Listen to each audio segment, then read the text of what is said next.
Assalamualaikum warahmatullahi wabarakatuh.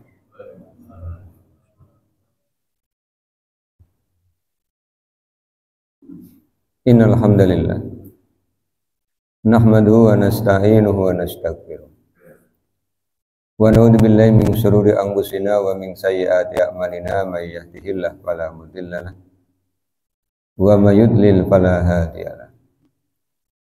Asyhadu an la ilaha illallah wahdahu la syarika lahu wa anna Muhammadan abduhu wa rasuluh. Allahumma shalli ala Muhammad wa ala ali Muhammad kama shallaita ala Ibrahim wa ala ali Ibrahim wa barik ala Muhammad wa ala ali Muhammad kama barakta ala Ibrahim wa ala ali Ibrahim innaka Hamidum Majid. Bapak dan Ibu yang mudah-mudahan dirahmati oleh Allah,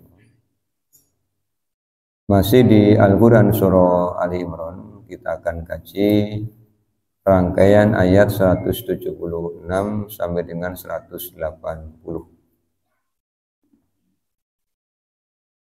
Allah Subhanahu wa taala telah berfirman di ayat 176. A'udzu billahi minasyaitonir rajim. Bismillahirrahmanirrahim.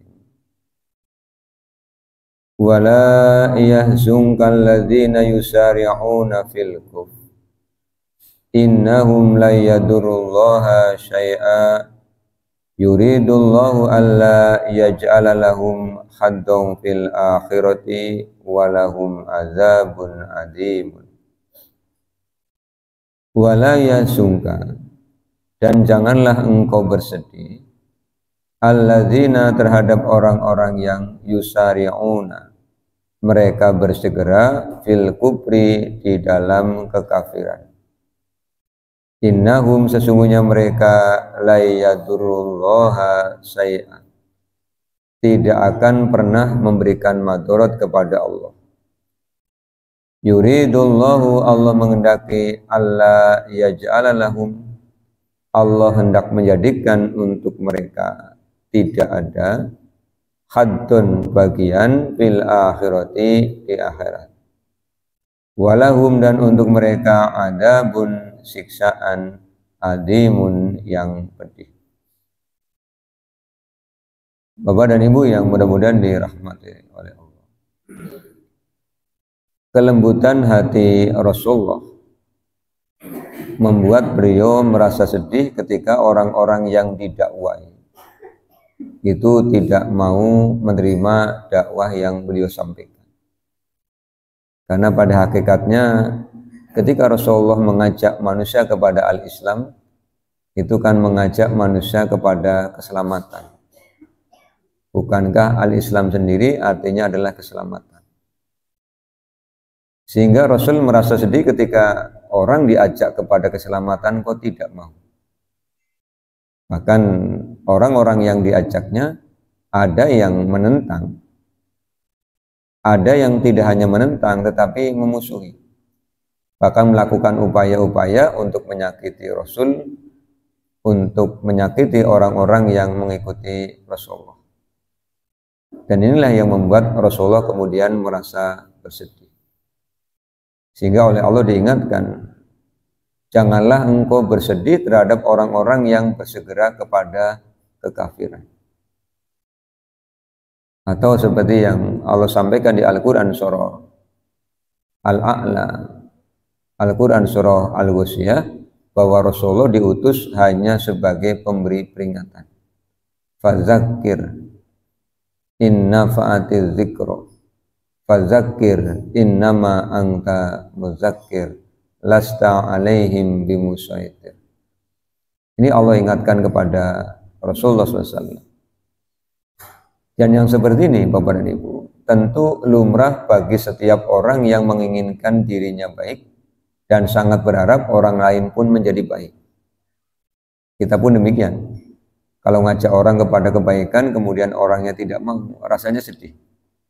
Ini orang diajak baik kok ya tidak mau. Tetapi kembali kepada tugas kita, hanya watawa sobil haqqi watawa sobis sob.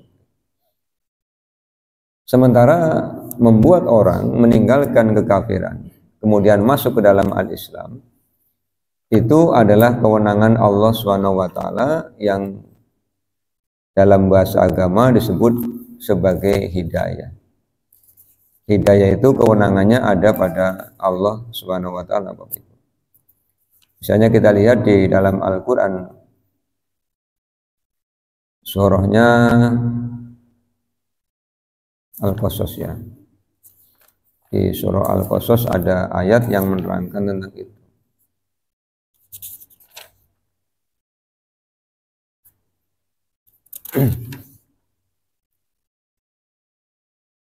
Ayat 56. Innaka la tahdi man ahbabta walakinallaha yahdi man yasha wa huwa a'lamu bil muhtadin.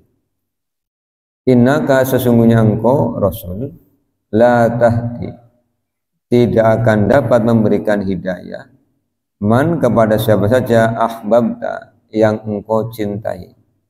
Walakinallaha dan tetapi Allah yahdi akan memberikan hidayah may yasha'u kepada siapa yang Allah kehendaki.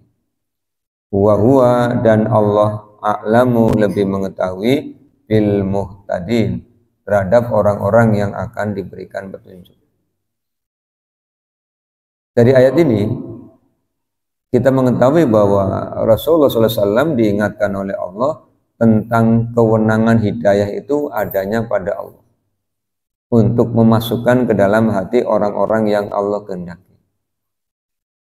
Ini pun hendaknya menjadi perhatian bagi kita, bahwa kita pun tidak bisa, wong Rasulullah saja tidak punya hak, apalagi kita orang biasa.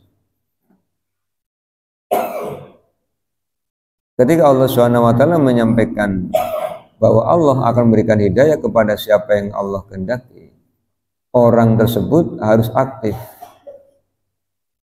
Sejarah telah mencatat misalnya ada dua orang yang dekat dengan Rasulullah secara kekerabatan, tetapi karena keduanya tidak menginginkan hidayah, tidak Allah beri, yaitu Abu Lahab dan Abu Thalib. Keduanya punya kekerabatan dengan Rasulullah, karena kalau dari hubungan nasab, Abu Lahab kakaknya Abdullah, Abu Thalib juga kakaknya Abdullah. Sementara Rasulullah adalah putranya Abdullah. Berarti kan Abu Lahab dan Abu Thalib itu Pak D-nya. Hanya kalau dalam bahasa Arab kan tidak ada Pak D. Ya, tidak ada ya. Makanya dulu ketika belajar SKI di madrasah, saya pernah tanya kepada guru saya, Pak, katanya Pak Abdullah. Saya menyebutnya Pak Abdullah. Katanya Pak Abdullah itu bungsu. Kenapa Nabi Muhammad punya paman? Terus guru saya bilang begini, dalam bahasa Arab tidak ada Pak D, tidak ada Bude, tidak ada uang, sih adanya paman. Oh, berarti kakaknya bapak ya paman, adiknya bapak ya paman. Begitu Pak? Ya begitu. Ya karena saya tinggal di Mundu, kalau kakaknya ibu ya kita panggilnya Pak D. Ini kok bisa nih punya paman, kan berarti Abdullah bukan bungsu kan, di benak saya begitu. Ternyata penggunaan kebahasaannya yang berbeda. Abu Lahab itu ya Pak D-nya Rasul, Abu Thalib ya Pak D-nya Rasul. Abu Lahab begitu membenci Rasulullah sampai oleh Allah diberikan kecaman dalam satu surah khusus. Abu Thalib begitu mencintai Rasulullah. Dua sikap yang berbeda ini tapi ada kesamaan. Apa kesamaannya? Kesamaannya tidak mau menerima al-Islam. Hatinya sudah merasa nyaman dengan keyakinan yang dimiliki, sehingga tidak bisa kemudian sampai akhir hayat. Abu Thalib itu ketika menjelang wafatnya Rasulullah ngerengihi. Ngerengihi itu berarti dibujuk, dieri-eri gitu kan, supaya mau mengucapkan dua kalimat syahadat. Kalau tidak mau ya cukup tahlil saja, la ilaha illallah, tidak mau. Makanya kemudian ia meninggal dalam keadaan kafir. Disinilah Rasulullah diingatkan oleh Allah Subhanahu wa taala, fungsinya hanya sebagai basiro wa nadhiro, sebagai pemberi kabar gembira dan peringatan, tidak lebih dari itu. Dan semua nabi sama, Maka sekali lagi Bapak Ibu, kita tidak punya kekerabatan dengan Rasulullah, tapi diberikan oleh Allah nikmat yang luar biasa, hidayah al-Islam. Maka jagani lebih kuat seperti daripada menjagani intan berlian permata. Kalau kita punya harta terbaik aja kan kita jagani, kita simpan di tempat yang aman agar tidak diambil orang. Maka iman yang ada dalam hati kita, kita jaga nih, agar jangan sampai keluar meninggalkan kita. Makanya oleh Allah diwanti-wanti, fala tamutunna illa wa antum muslimun. Ini ayat ini Allah turunkan untuk mengingatkan Rasulullah, sama dengan di Ali Imran 176, agar Rasulullah tidak bersedih. Di Al-Quran surah Al-An'am Bapak Ibu juga ada ayat yang hampir-hampir sama maknanya ya. Ayat 33 surah Al-An'am. Qad na'lamu innahu la yazunnuka alladhi yaquluna fa innahum la yukadzibunaka walakinnad dhalimina bi ayatillahi yajhadun. Qad sungguh na'lamu kami mengetahui, innahu sesungguhnya dia, orang-orang yang menolak dakwahmu, orang-orang yang membantah tidak mau berislam, orang-orang yang memusuhimu, la yazunukal ladzi yaquluna, ucapan-ucapan mereka membuatmu sedih. Orang-orang yang didakwai Rasul kan ucapannya tidak ada yang enak. Makanya oleh Allah diberikan pembelaan di Al-Quran surah At-Takwir ya. Allah membela Rasulnya karena ucapan mereka membuat Rasulullah sedih. Makanya Allah menyampaikan, aku tahu ya Rasul, ucapan mereka membuat kamu sedih. Kemudian Allah menyampaikan begini, fa innahum, maka sesungguhnya mereka la yukadzibunaka, hakikatnya mereka tidak mendustakanmu, walakinnad dzalimina, akan tetapi orang-orang yang zalim itu bi ayatillahi yajhadun, mereka sedang membantah ayat Allah. Jadi gampangannya begini, Rasul, kalau ucapan mereka tidak membuatmu senang, kalau dakwahmu tidak membuat mereka beriman, tidak usah sedih. Yang mereka tolak bukan engkau, yang mereka tolak itu aku, kata Allah.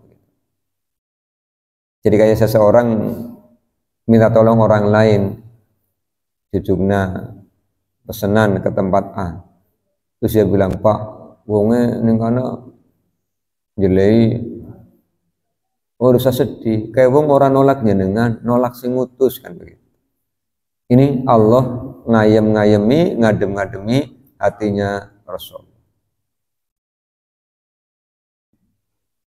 Kemudian di ayat ke-34 dari Al-Quran surah Al-An'am, Allah juga menyampaikan, walaqad, dan sungguh kudzibat, telah didustakan, rusulun min qablika, rasul-rasul sebelum engkau. Jadi Allah menyampaikan, engkau bukan rasul pertama yang didustakan oleh kaum. Rasul-rasul sebelum engkau juga mengalami perlakuan yang sama. Ini cara Allah menghibur Rasulullah, Bapak. Bukankah kita semua juga mengalami hal yang sama? Kalau kita dalam keadaan terpuruk, dalam keadaan susah, kita perlu mengingat bahwa kita bukan orang pertama yang mengalami itu. Kita bukan satu-satunya orang yang mengalami kesusahan. Banyak orang yang sudah mengalami kesusahan, bahkan lebih berat daripada kita. Ini juga yang pernah dikeluhkan oleh para sahabat kepada Rasulullah. Ketika mereka bilang, ya Rasul, kami dianiaya, kami disiksa. Rasulullah menjawab, umat-umat sebelum kalian mengalami hal yang jauh lebih berat. Ada yang disisir pakai sisir dari besi, ada yang dipotong, ada yang dibakar hidup-hidup. Seperti yang Allah kisahkan di Al-Quran surah Al-Buruj, qutila ashabul Uhdud, itu kan dibakar hidup-hidup. Jadi Ketika para sahabat mengadukan persoalannya, oleh Rasulullah diberi semangat. Yang seperti ini belum ada apa-apanya dibandingkan umat terdahulu. Apalagi kita, Bapak dan Ibu. Ya. Menyikapi yang seperti itu, Allah SWT kemudian memberikan solusi. Fasobaru ala ma kudzibu. Maka mereka bersabar atas apa yang mereka dustakan. Wa'udhu, tidak hanya didustakan, wa'udhu, mereka juga disakiti. Hatta sampai atahum nasruna, sampai kami datangkan pertolongan kami. Nanti akan ada waktunya Allah memberikan pertolongan setelah tahapan-tahapan sunnatullahnya terpenuhi. Maka Allah tolong tahun ke-8 Hijriah dengan peristiwa Futuh Mekah. Allah tolong tahun ke-9 Hijriah dengan turunnya Al-Quran surah Al-Baro'ah atau Taubah. Iya, Al-Baro'ah. Alhamdulillah. Al-Baro'ah itu pemisah. Jadi setelah turunnya Al-Quran surah Al-Baro'ah, maka Allah memisahkan antara orang mukmin, orang kafir, orang munafik, orang musyrik. Termasuk Allah mengatur bahwa mulai tahun 9 Hijriah, orang-orang musyrik, orang-orang kafir dilarang masuk Masjidil Haram. Sampai sekarang ada batas tanah haram di Makkah dan di Madinah. Wala mubaddila li kalimatillah. Allah tidak akan pernah mengubah aturannya. Sunnatullahnya sudah Allah tetapkan. Walaqad, dan sungguh ja'aka, telah datang kepadamu min naba'il mursalin, berita-berita dari rasul-rasul terdahulu. Makanya Al-Quran sebagian isinya adalah mengisahkan umat-umat terdahulu. Di samping Allah menerangkan ada kesamaan syariat yang Allah berikan pada rasul-rasul terdahulu, juga kisah-kisah rasul-rasul terdahulu itu menguatkan Rasulullah. Ketika beliau didustakan, Nabi Nuh juga sama. Ketika beliau dimusuhi oleh keluarganya, Nabi Ibrahim juga sama. Nabi Lut juga sama. Ketika dimusuhi oleh kaumnya, Nabi Lut, Nabi Musa, Nabi Ibrahim juga sama. Jadi ada kesamaan. Makanya kata Allah, sudah aku datangkan kepadamu berita tentang rasul-rasul terdahulu. 35 Bapak Ibu, Al-Quran surah Al-An'am ya. Wa in kana kaburu 'alaika i'raduhum, dan jika keadaan mereka kaburu, menyombongkan diri, 'alaika, terhadapmu, i'raduhum, berpalinglah dari mereka. Jadi kalau engkau tidak bisa bersabar karena mereka sombong, sombong itu kan diajak tidak mau, malah meremehkan, menolak kebenaran. Fa in istata'ta, maka jika engkau mampu, tabtagi, engkau mencari nafakon, nafakon itu lubang, fil ardi, di bumi, aw sulaman, atau tangga, fis samai, di langit. Fata'tiyahum bi ayah, kemudian engkau datangkan kepada mereka mukjizat. Jadi Allah ini lebih keras lagi mengingatkan Rasul. Kalau engkau tidak sabar, kemudian mereka tetap sombong, ya wis, mana umpetan ning bumi apa menek ning langit. Jadi diingatkan dengan cara yang cukup keras. Ini sama dengan pada kita Bapak Ibu ya. Kalau nyenengan mutungi, mana pada umpetan ning jero ning bumi ben ora ketemu wong-wong kowe. Atau luru Anda terus menek ning langit ya, jakong mana dura. Walau sya'allahu la jama'ahum 'alal huda. Seandainya Allah mengendaki, Allah akan kumpulkan mereka semua dalam satu petunjuk. Artinya kalau Allah mengendaki, bisa saja semua orang itu, semua manusia itu dibuat muslim. Tapi kalau Quran menggunakan kata lau, tidak akan terjadi. Namanya litamani. Kalau dalam kaidah ilmu nahwu, pengandaian yang tidak mungkin, impossible. Kalau pengandaian yang mungkin namanya litaroji, La'alla itu litaroji, la'allakum tattaqun itu litaroji, akan terwujud. Tapi kalau Quran menggunakan lau, tidak akan terwujud.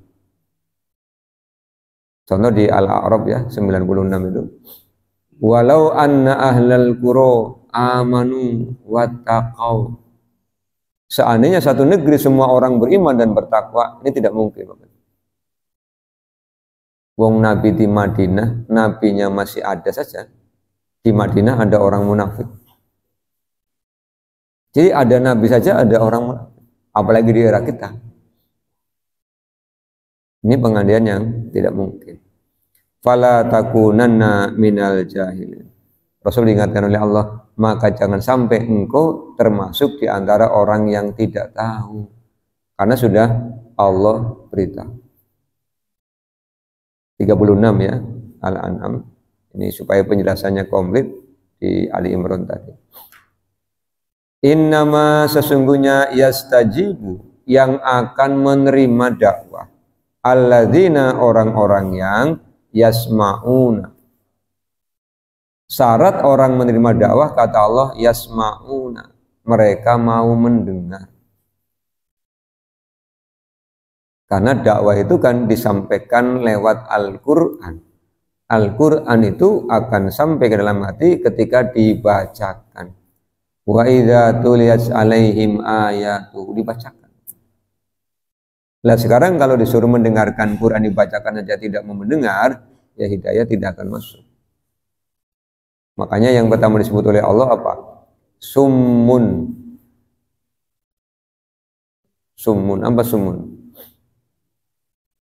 Sumun itu PUDEG,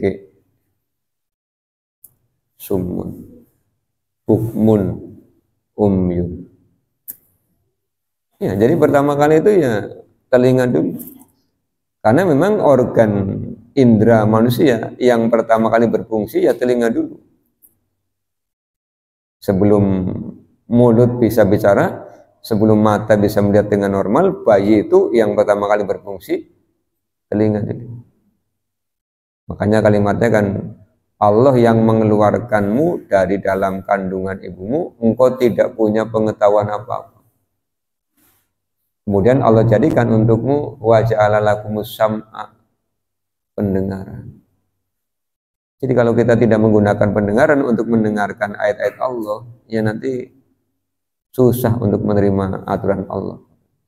Lah setelah mendengar, turunkan egonya. Kalau egonya tidak diturunkan, nanti tidak akan masuk. Seperti iblis itu, oleh Allah disebut aba wastakbaru, enggan dan sombong. Karena Pak namun menurunkan egonya. Diberi perintah, perintah itu kan juga lewat lisan, didengar oleh telinga. Jangan sampai kita seperti yang Allah sendiri dalam Al-Quran surah Al-Baqarah. Masalul ladzina kafaru kamasalil ladzi yan'iku bima la yasma'u illa du'a wa nidaa. Summum bukmun umyun fahum la ya'qilun. Ini orang la yarji'un, beda ayat. Perumpamaan orang-orang kafir itu seperti menyeru binatang ternak. Tidaklah mereka mendengar kecuali hanya seruan dan panggilan. Kenapa? Mereka summun. PUDEG, bukmun, PISU, umyun, PICEK, motor. Sehingga apa kata Allah? Mereka tidak menggunakan akal. Nah ini yang kadang-kadang sedih juga begitu ya Pak. Kalau sholat Jumat begitu ya, dikhutbahi tidak pada mau mendengar. Nah pada merem sih kebrimnya. Padahal khutbah Jumat mung 10 menit suwe-suwe ini. Padahal kata Allah syarat mendapatkan hidayah itu alladzina yasma'una, orang yang mau mendengar. Lah bagaimana mendengar? Dihutbahi gateng kabeh. Ya, makanya ibu-ibu harus mengingatkan para suami, ya. Pak, tolong dina Jumat ke mangkat Jumatan. Terus pimen Bu, tolong ya aja merem ya dengan kan. Balik tak takonin darane. Pantakoni apa sih? Rahasia. Ngupas balik takoni. Khotibnya siapa Pak? Ustadz Fulan. Materinya apa? Bu, ujuk-ujuk wassalamualaikum. Ya berarti dengan sare. Padahal 10 menit paling-paling Bu. Pusing mari ngantuk pimen sih. Karena pas di khutbah itu meripati di merem-merem naik. Apa-apa menghayati gitu. Lama-lama menghayati betul-betul kan, mendiung-mendiung kan penuh penghayatan. Ini yang kenapa umat ini tidak bisa berubah, karena tidak mau yasma'u, tidak mau mendengar.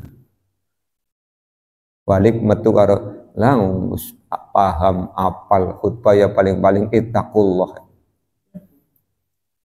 Yus ittaqullah apa belum? Padahal kalau mau khutbah kan di masjid-masjid yang azannya 2 kali Bapak Ibu. Itu ada petugasnya yang menaikkan khotib itu. Mesti mengingatkan. Redaksinya begini sambil megang tongkat itu. Ya ma'asyiral muslimin wa zumratal mu'minin rahimakumullah. Ruya an Nabi Hurairah radhiyallahu anhu qala Rasulullah sallallahu alaihi wasallam idza qulta li sahibika yaumal jum'ati ansid wal imamu yahdu faqad lagot. Terus rawahul Bukhari wa Muslim.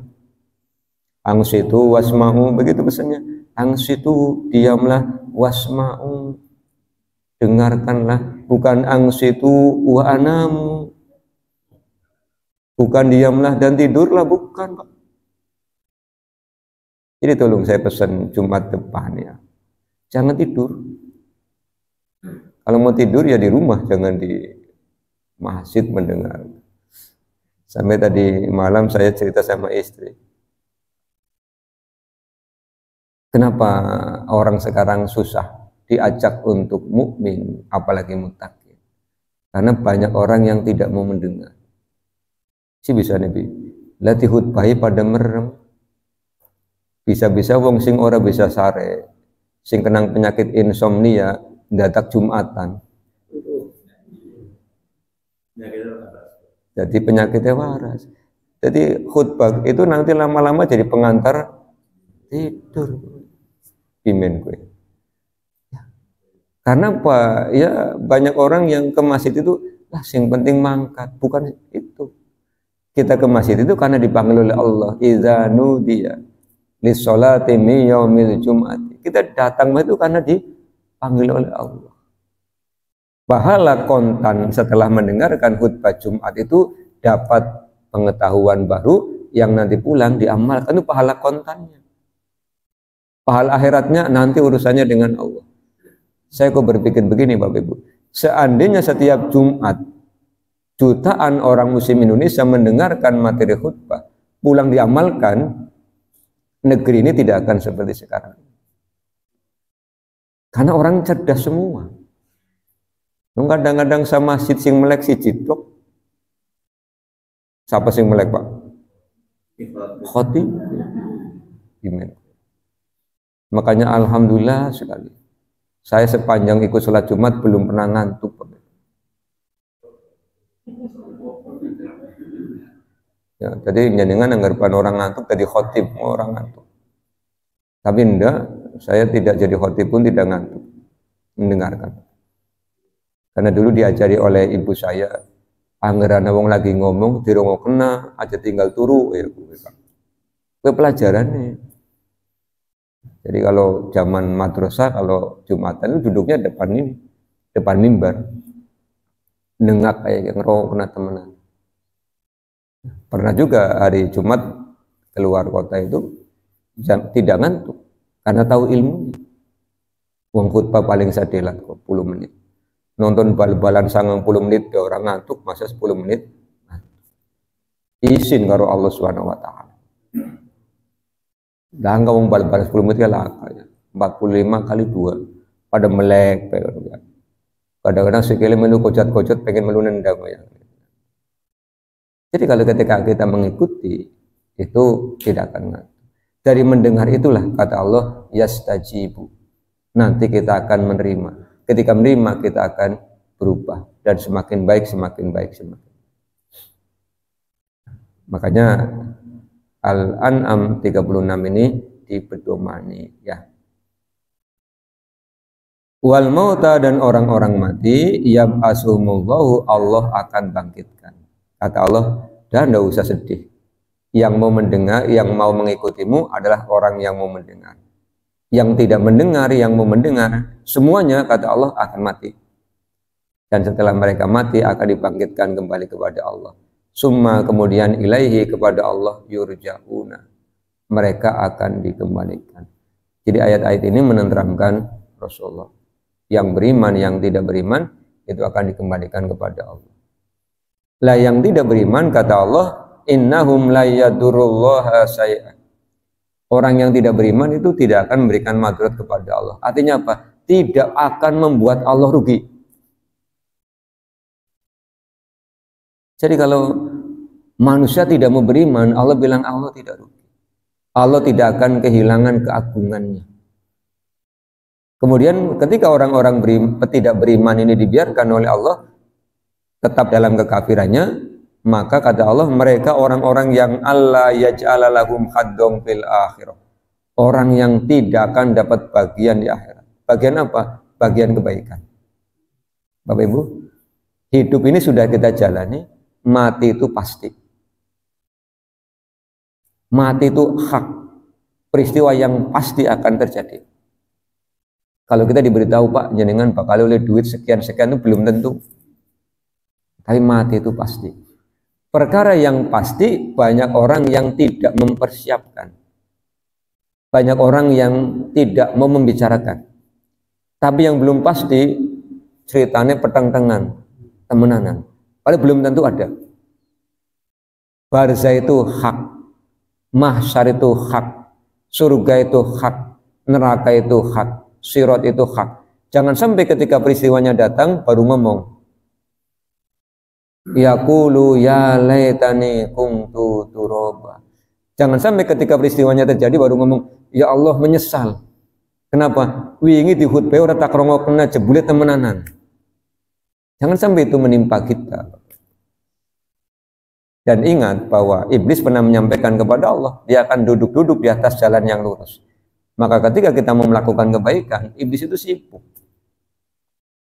Sibuk, Pak. Bung, kalau kita mau sholat aja dibikin sibuk. Dadak diingatkan ini, ingatkan ini, ingatkan ini gitu. Kita mau berangkat ngaji juga diingatkan ini, diingatkan ini, diingatkan. Dilawan. Karena kata Allah SWT, iblis itu aduh mubin, musuh yang nyata, jangan diikuti. Dilawan, dilawan, dan dilawan. Jangan sampai kita di akhirat datang kepada Allah, kita tidak dapat bagian apa-apa ya. Haddun fil akhirah. Atau seperti di ayat lain, la khalaqa lahum, tidak ada bagian. Kalau tidak ada bagian di surga, berarti tempatnya walahum adzabun adim. Bagi mereka siksaan yang pedih. Bapak dan Ibu yang mudah-mudahan dirahmati Allah, pagi hari ini satu ayat dulu ya, 176. Karena tadi penafsirannya kita kaitkan dengan Al-Quran surah Al-An'am yang memang munasabahnya, keterkaitannya ada di situ, pelajaran bagi kita semua untuk terus-menerus mau mendengar Quran dibacakan, kemudian setelah Quran dibacakan katakanlah sami'na wa ata'na. Jangan sampai sami'na wa asayna atau wasma wa musma'in. Akhirnya mari kita tutup dengan membaca doa kafatul majlis. Subhanakallahumma bihamdika asyhadu an la ilaha illa anta astaghfiruka wa atubu ilaika. Assalamualaikum warahmatullahi wabarakatuh.